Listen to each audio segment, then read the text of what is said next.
Bismillahirrahmanirrahim. Alhamdulillahi rabbil alamin. Assalatu wassalamu ala Rasulillah wa ala alihi wa sahbihi ajma'in. Amma ba'd. Assalamualaikum warahmatullahi wabarakatuh. Sidang penonton yang dirahmati oleh Allah Subhanahu wa taala, sekali lagi kita bertemu dalam program Indahnya Ramadan di Akademi Al-Mukarramah untuk siri yang seterusnya.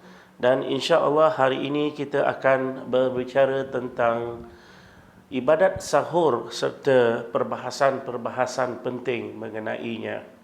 Sebelum kita memasuki tajuk perbincangan kita pada hari ini, sila subscribe channel YouTube Academy Al-Mukarramah, like, share dan juga komen untuk terus stay tune bersama kami dan mendapatkan video-video terbaru daripada akademi ini.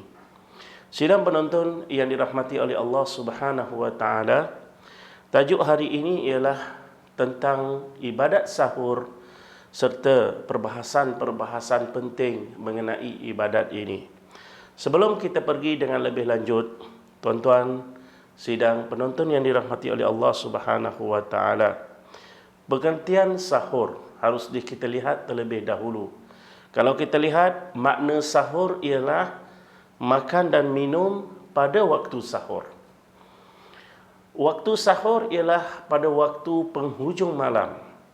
Jadi sebelum masuknya ataupun sebelum terbitnya fajar subuh pada sesuatu hari itu, maka penghujung masa itu adalah waktu sahur. Jadi makan dan minum pada waktu ini kita namakan dia sebagai sahur dalam istilah syarak. Jadi waktu sahur ini ialah waktu antara terbitnya fajar kadhib ataupun dinamakan sebagai fajar penipu dengan fajar sadiq, iaitu fajar yang benar. Ini sebagaimana yang disebutkan oleh Ibnu Hajar Al-Asqalani dalam kitabnya Fathul Bari. Jadi, tuan-tuan yang dirahmati oleh Allah Subhanahu wa taala, makan sahur ini atau ibadat sahur ini hanya berlaku pada waktu sahur. Waktu sahur ialah pada waktu penghujung malam, dan juga waktu secara tepatnya ialah antara terbitnya fajar kadhib ataupun fajar yang penipu ini dengan fajar yang benar. Mungkin ada di antara kita tidak tahu ataupun tidak pasti bagaimana ataupun apakah yang dimaksudkan dengan fajar penipu ataupun fajar yang benar. Mari kita lihat satu persatu.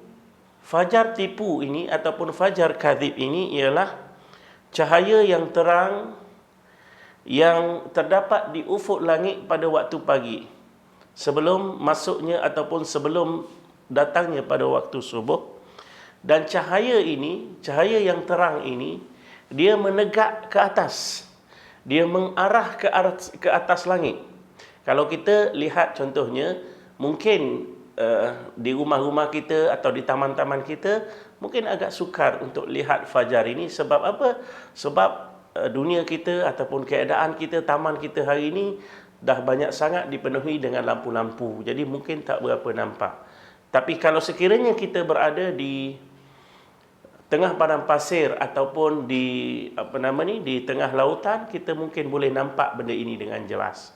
Jadi bila kita lihat sebelum masuknya waktu subuh, kita akan lihat satu cahaya. Cahaya yang agak terang di ufuk langit, dan kalau dia menegak ke atas ataupun mengarah ke langit, itu dinamakan fajar kadhib ataupun fajar penipu ataupun pembohong. Maksudnya, kenapa dinamakan bohong? Kenapa disebutkan sebagai tipu? Kerana selalunya orang akan tertipu. Orang ingat dah masuk waktu subuh. Sebenarnya fajar kadhib belum lagi masuk waktu subuh. Yang masuknya waktu subuh ialah apabila terbitnya fajar as-sadiq ataupun fajar yang benar. Ia tak berlaku berapa lama Tak berapa lama selepas keluarnya fajar al-kadhib ini atau yang bohong ini, tak lama selepas itu barulah munculnya fajar as-sadiq. Jadi fajar as-sadiq ini macam mana pula rupa dia? Fajar as-sadiq ini dia adalah merupakan cahaya yang terang, juga berada di ufuk langit, tetapi dia mendatar. Dia mengarah ke arah kiri dan juga kanan.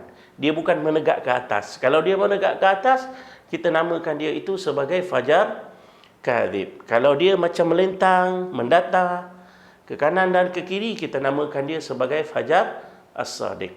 Okey. Jadi antara dua tempoh ini, antara terbitnya fajar kadhib dengan fajar sadiq ini, kita namakan dia dalam bahasa Arab sebagai waktu sahur. Jadi dengan sebab itu, pada waktu inilah kita akan makan dan minum, dan inilah yang kita namakan dia sebagai ibadat sahur. Sidang penonton yang dirahmati oleh Allah Subhanahu wa taala, ada sesetengah orang berpendapat, sesetengah ulama berpendapat bahawa sahur yang disebutkan oleh Rasulullah sallallahu alaihi wasallam yang penuh dengan keberkatan dan seumpamanya itu hanya berlaku apabila kita makan pada waktu ini, pada waktu sahur ini. Kalau sekiranya kita bersahur contohnya pukul 3 petang, pukul 3 pagi, kita bersahur pukul 12 malam, bersahur pukul 2 malam, bersahur pukul 2 pagi, bersahur pada pukul 4 pagi. Sedangkan waktu itu bukan lagi pada waktu sahur, kita sudah makan. Kita niatkan sahur dalam diri kita. Berkata Syekh Al-Utsaimin dalam mensyarahkan kitab Maqasidus Shaum, dia kata sahur yang sebegini, makan yang sebegini tidak akan dapat keberkatan sahur yang Rasulullah sallallahu alaihi wasallam sebutkan dalam hadis yang banyak. Kenapa? Kerana makan dan minum bukan pada waktu sahur dianggap sebagai makan makanan yang lain. Macam makan malam, macam tu. Kalau kita makan pada pukul 12 malam, itu dianggap sebagai makan malam. Walaupun kita niatkan sahur, tetapi tidak berlaku dalam waktu yang sahur ini, maka itu tidak dianggap sebagai sahur. Sahur ialah makan pada waktu sahur, iaitu antara terbitnya fajar yang bohong dengan terbitnya fajar yang benar. Dah masuk fajar, dah keluar fajar yang benar, maksudnya sudah sudah masuknya waktu solat subuh. Okey. Ini yang diamalkan oleh Rasulullah sallallahu alaihi wasallam bersama para sahabatnya. Nanti kita akan bacakan satu hadis Rasulullah sallallahu alaihi wasallam bersahur bersama sahabat-sahabatnya. Ya. Dan tempoh sahur dengan sembahyang itu hanya sekadar bacaan 50 ayat Al-Quran sahaja. Jadi tuan-tuan sidang penonton boleh bayangkan, dengan kadar bacaan 50 ayat Al-Quran ni berapa lama sangat? Sebentar sahaja. Mungkin juga 10 minit, mungkin juga dalam 15 minit. Maka itu sahaja waktu kita bersahur. Selain daripada waktu itu bukan sahur, itu makan malam namanya. Okay? Itu yang disebutkan oleh Syekh Al-Utsaimin dalam kitab, dalam mensyarahkan hadis-hadis yang terdapat dalam kitab Maqasid As-Shaum. Jadi itu satu perkara. Dan seterusnya kita akan perbahaskan dan lihat 5 perkara yang akan kita ceritakan dan akan kongsikan bersama para penonton di luar sana. Yang pertama ialah tentang keberkatan sahur. An Anasin qala Rasulullah sallallahu alaihi wasallam tasahharu fa inna fis sahuri barakah. Qala Rasulullah sallallahu alaihi wasallam tasahharu fa inna fis sahuri barakah. Muttafaqun alaih. Hadis ini diriwayatkan oleh Imam Bukhari dan juga Imam Muslim. Daripada Anas bin Malik berkata atau bersabda Nabi sallallahu alaihi wasallam, tasahharu, bersahurlah kamu wahai sekalian manusia. Makanlah pada waktu sahur ini. Fa inna fis sahuri barakah. Sesungguhnya pada perbuatan memakan sahur tadi ada keberkatan. Apa dia keberkatan? Allah Subhanahu wa taala Maha mengetahui. Cuma Rasulullah sallallahu alaihi wasallam menyebutkan kepada kita, sesiapa yang makan sahur, maka di sana ada keberkatannya. Okay? Hadis yang diriwayatkan oleh Imam Bukhari dan juga Imam Muslim. Okay. Seterusnya, perkara yang kedua yang kita nak lihat tentang sahur ialah hukum bersahur.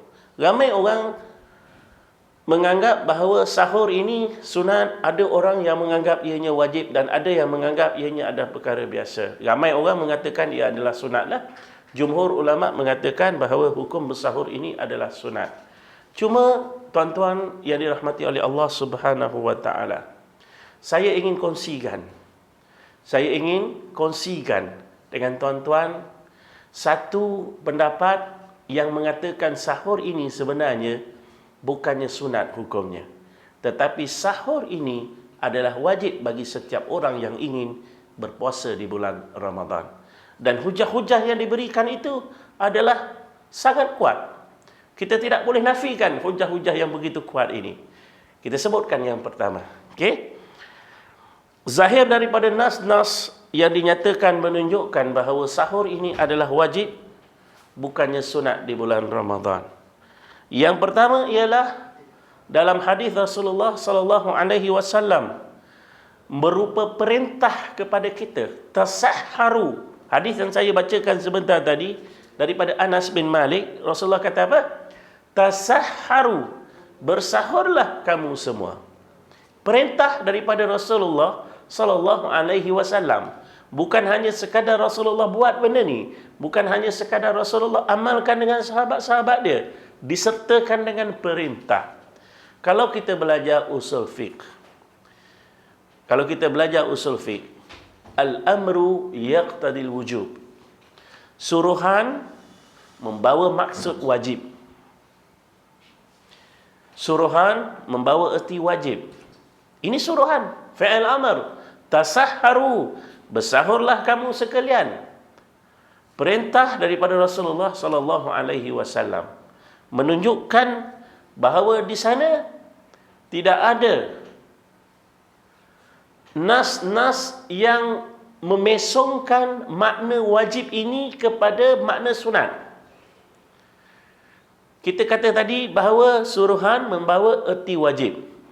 Dan dalam waktu yang sama, tidak ada satu nas yang membawa maksud wajib ini kepada makna sunat. Oleh yang demikian, ianya kekal sebagai wajib. Itu yang kita belajar dalam ilmu usul fiqh. Al-amru yaqtadil wujub. Suruhan membawa erti wajib. Itu hujah yang pertama yang dibawakan oleh orang-orang yang mengatakan bahawa sahur adalah wajib bagi orang-orang yang nak berpuasa di bulan Ramadan. Okey, hujah yang kedua, golongan yang mengatakan bahawa sahur ini adalah wajib bagi orang-orang yang nak berpuasa di bulan Ramadan, ialah Rasulullah sallallahu alaihi wasallam pernah menyebutkan perkara ini sebagaimana yang diriwayatkan oleh Amr bin Al-As. Pernah berkata, bersabda Rasulullah sallallahu alaihi wasallam, faslun ma baina siyamina wa siyami ahli al-kitab aklatus sahar. Faslun ma baina siyamina wa siyami ahli al-kitab aklatus sahar. Perbezaan antara puasa kita orang Islam, Rasulullah kata apa?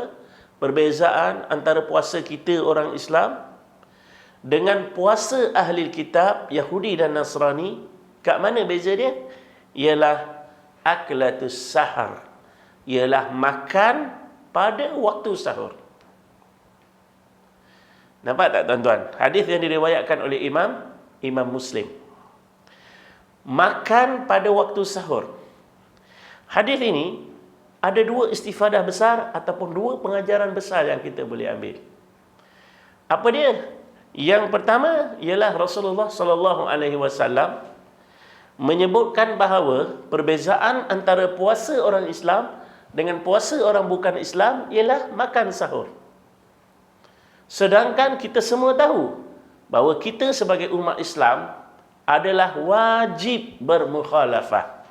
Tahu maksud mukhalafah? Wajib tak sama dengan orang bukan Islam.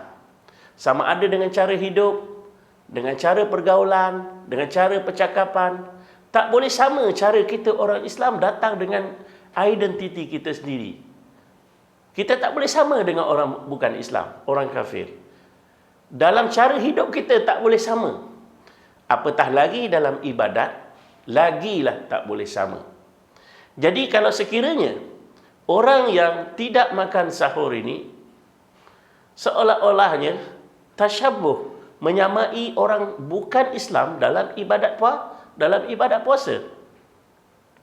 Jadi Rasulullah SAW menyebut dekat sini bahawa perbezaan antara puasa kita orang Islam dengan puasa orang bukan Islam ialah makan sahur. Makan pada waktu sahur. Jadi di sini sangat jelas menunjukkan bahawa hujah yang mengatakan sahur ini sebenarnya adalah wajib, bukannya sunat. Kerana ianya adalah perbezaan antara puasa orang Islam dengan puasa orang bukan Islam. Jadi sesetengah orang mengambil mudah tentang perkara ini, mengatakan ianya sunat. Sedangkan bermukhalafah, tahu maksud mukhalafah ya? Bermukhalafah, menyalahi orang-orang kafir itu dalam ibadat sangat-sangat dituntut dalam Islam. Dan itu wajib. Bukannya sunat ya. Kita bermukhalafah bukannya sunat, wajib. Perkara kedua yang kita dapat ambil istifadah daripada hadis ini ialah makan pada waktu sahur. Nampak tak? Aklatus sahar. As-sahar merujuk kepada waktu sahur.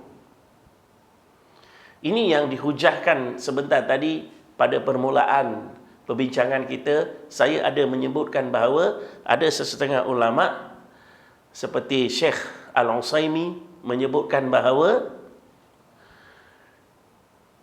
sahur yang diterima oleh Allah dengan fadilat, dengan keberkatan yang dijanjikan oleh Rasulullah SAW, dengan keberkatannya semua sekali, hanya diberikan kepada orang yang makan dan minum pada waktu sahur. Kalau kita makan dan minum bukan pada waktu sahur, pukul 3 pagi, pukul 4 pagi, mungkin juga pukul 5 pagi, mungkin juga pukul 2 pagi, itu hanya sekadar makan malam saja. Istifadah begitu dakik ataupun begitu terperinci sekali apa yang ulama-ulama nampak daripada hadis ini. Jadi ini dua hujah yang besar yang diberikan oleh orang-orang yang mengatakan bahawa sahur adalah wajib. Yang pertama, suruhan daripada Rasulullah. Yang kedua, sahur merupakan perbezaan antara puasa kita orang Islam dengan orang bukan Islam. Dan sebenarnya kita sebagai orang Islam tidak perlu nak mempertikaikan perkara ini. Tak perlu kita nak pertikaikan. Wajib ke tak wajib? Jangan. Suruhan itu datang daripada Rasulullah dengan fadilat dia, dengan keberkatannya. Kita sebagai orang Islam ala ra'si wal ain. Apa maksud ala ra'si wal ain? Kita terima dan kita bermati-matian untuk lakukan. Tak perlu kita persoalkan. Selalunya orang yang mempersoalkan ini, sunat ke, wajib ke? Sebab apa?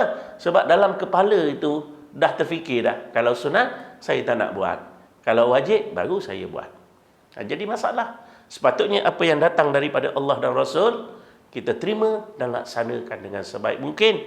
Dan insya-Allah kita akan dapat keberkatan sebagaimana yang dijanjikan oleh Allah dan Rasulnya. Perkara ketiga yang kita nak lihat tentang sahur adalah sunat kita melewatkan waktu sahur ini. Melewatkan sahur merupakan sunnah Nabi SAW, sunnah para sahabat-sahabatnya. Dalam sebuah hadis saya ingin kongsikan bersama tuan-tuan, puan-puan, penonton di luar sana ialah an Anas bin Malik, daripada Anas bin Malik, an Zaid bin Thabit.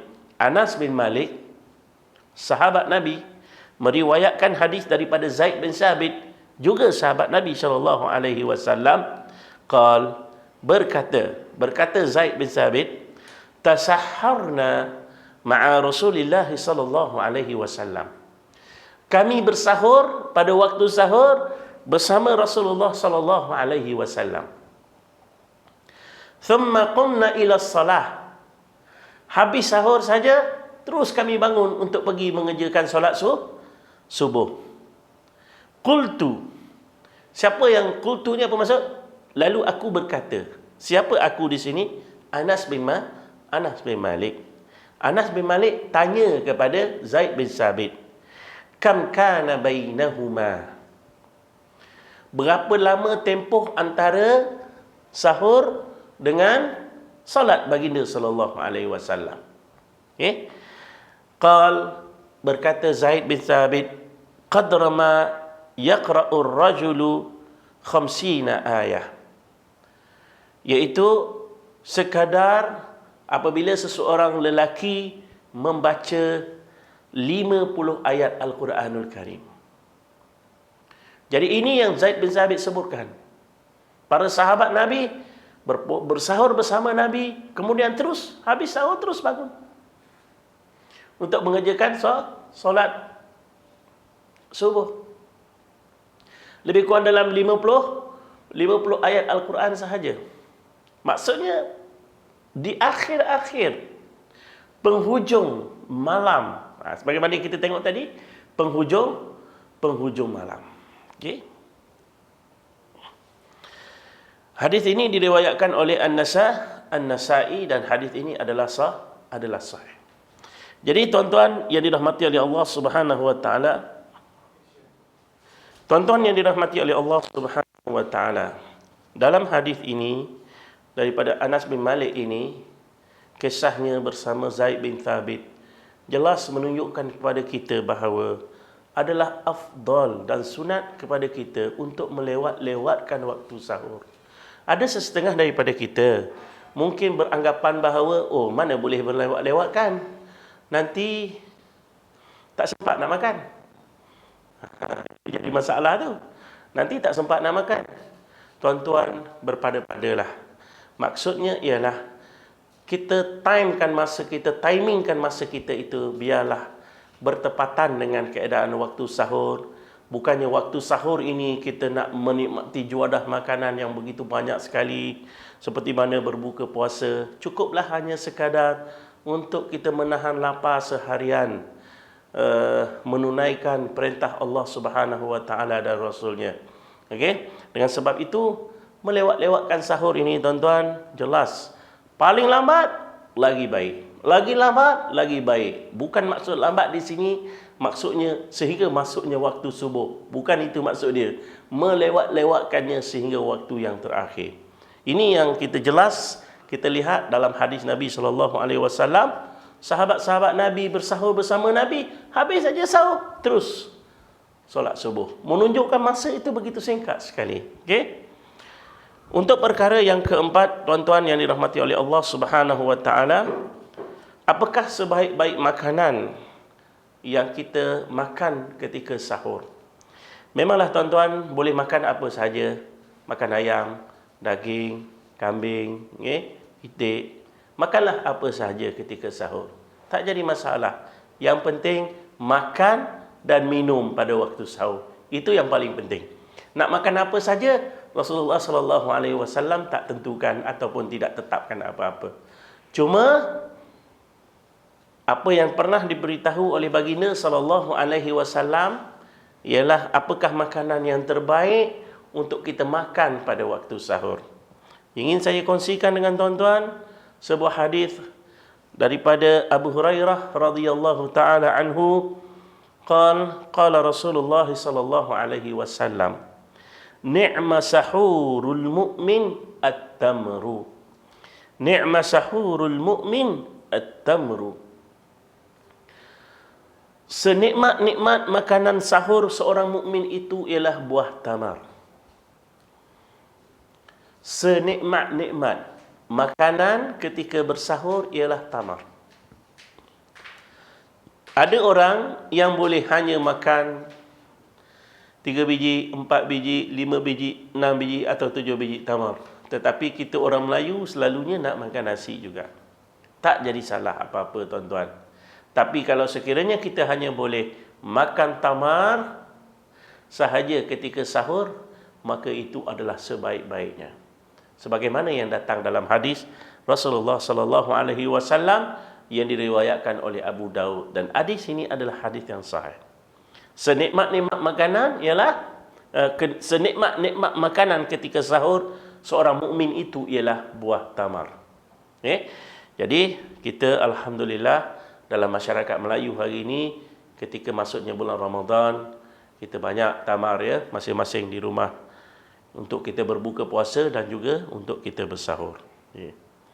Dan perkara terakhir yang ingin saya kongsikan dengan tuan-tuan sidang penonton yang dirahmati oleh Allah ialah apa hukumnya ketika kita makan tiba-tiba azan berkumandang. Kita dah makan, tengah makan nasi, tiba-tiba dengar Allahu Akbar, Allahu Akbar. Dalam sebuah hadis Rasulullah sallallahu alaihi wasallam, "Idza sami'a ahadukumun nida." Sekiranya seseorang daripada kamu mendengar laungan azan. Azan yang dimaksudkan di sini ialah azan masuknya waktu subuh. Wal ina'u ala yadih. Sedangkan kat tangan dia ini masih ada gelas air dia nak minum ataupun makanan. Di tengah-tengah makan tiba-tiba orang Allahu Akbar, Allahu Akbar, masuknya waktu subuh. Di tengah makan ni air ada kat tangan dia lagi, makanan penuh lagi dekat tangan dia. Rasulullah kata fala yadhahu, jangan dia tinggalkan, jangan dia letak. Sebaliknya Rasulullah kata apa? Hatta yaqdiya hajatahu minhu, sehingga dia selesaikan segala hajatnya daripada makanan tersebut. Tuan-tuan, ini adalah salah satu daripada fiqh dalam puasa. Kalau kita tengah makan, tiba-tiba kita kedengaran azan masuknya waktu solat subuh, teruskan makan, tak jadi masalah. Insya-Allah tak jadi masalah. Rasulullah sallallahu alaihi wasallam dah bagi jaminan kepada kita, tak jadi masalah. Orang kita hari ini ramai orang tak faham benda ni, tak baca hadis ni. Bila di tengah makan sahaja dengar azan, terus dia tinggalkan makanan tersebut. Makanan tersebut bukan sahaja membazir, tapi akan dibuang nanti. Takkan makan pada waktu berbuka nanti kan. Jadi itu masalah dia. Rasulullah kata apa? Jangan letak, terus sempurnakan makanan tu. Sekadar yang ada. Bukannya dah habis sepinggan, kemudian tambah lagi sepinggan lagi. Itu tak boleh. Habiskan sekadar apa yang ada depan dia sahaja dalam pinggan dia. Bukan maksudnya dah habis pinggan, tambah lagi sepinggan, tambah lagi sepinggan. Itu tak boleh tuan-tuan. Yang dibolehkan hanyalah sekadar habiskan makanan yang ada dalam pinggan dia, dan begitu juga dengan minuman, habiskan apa yang ada dalam cawan dia. Kemudian dah habis, terus tahan diri dia daripada makan dan minum, maksudnya terus berpuasa lah. Itu yang diajarkan oleh Rasulullah sallallahu alaihi wasallam, sebagaimana hadis ini yang diriwayatkan oleh Imam Ahmad, dan hadis ini adalah sahih. Kalau kita melewatkan puasa, memang ini yang kita akan dapat selalunya. Kadang-kadang kita tak begitu perasan, masuk baru nak start makan, tiba-tiba kedengaran azan. Jadi kita pun makan. Tak jadi masalah, insya-Allah taala. Jadi itu adalah 5 perkara yang ingin saya kongsikan dengan rakan-rakan penonton di luar sana. Insya-Allah kita akan belajar sedikit tentang fiqh sahur ini dari segi pengertian dia, kelebihan dia, fadilat dia, dan kenapa kita umat Islam perlu bersahur. Ingat tuan-tuan ya, kenapa kita umat Islam perlu bersahur? Yang pertama sekali itu adalah perintah daripada Rasulullah. Ini yang paling besar. Perintah daripada Allah dan Rasul menyuruh kita bersahur. Yang kedua, puasa orang Islam mesti dengan sahur. Puasa orang bukan Islam tak makan sahur. Orang Yahudi, Nasrani berpuasa, mereka tak makan sahur. Tapi kita orang Islam makan sahur. Yang ketiga, ini kita kata manfaat. Maksudnya kelebihan sahur yang lain ialah kita katakan bahawa kalau kita tidak bersahur pada hari itu, macam mana kita nak menjalani ibadat puasa daripada terbitnya fajar yang benar tadi, masuknya waktu subuh sehingga tenggelamnya matahari. Pagi itu kita nak bekerja, pagi itu kita nak pergi sekolah, anak-anak yang nak pergi sekolah. Kalau tidak bersahur, bagaimana kita nak dapatkan kekuatan badan kita untuk menjalani ibadah puasa sepanjang hari? Dengan sebab itu Rasulullah SAW menyarankan kita, memberi galakan kepada kita untuk terus bersahur, walaupun kita tahu waktu itu adalah waktu yang kita sendiri pun kekurangan selera ataupun tidak begitu berselera untuk menjamah makanan. Tapi bersahurlah. Okey, tidak cukup dengan apa yang ada. Kalau sekiranya tak mampu sangat, bersahurlah dengan air sekurang-kurangnya, dengan air. Tak boleh makan buah tamar, tak boleh lagi makan nasi sepinggan, tak boleh lagi makan 2 pinggan. Itu maksud dia, tuan-tuan ya. Jadi insya-Allah semoga dengan apa yang kita belajar hari ini dan kongsikan dengan rakan-rakan pendengar di luar sana dan juga rakan-rakan penonton di luar sana, semoga ibadat ini kita dapat terus jalankan dan diberikan kekuatan oleh Allah Subhanahu wa taala. Jadi kita jumpa lagi insya-Allah di lain masa jika dipanjangkan umur. Kita bertasbih kafarah terlebih dahulu. Assalamualaikum warahmatullahi wabarakatuh. Subhanakallahumma wa bihamdika asyhadu an la ilaha illa ant astaghfiruka wa atubu ilaik.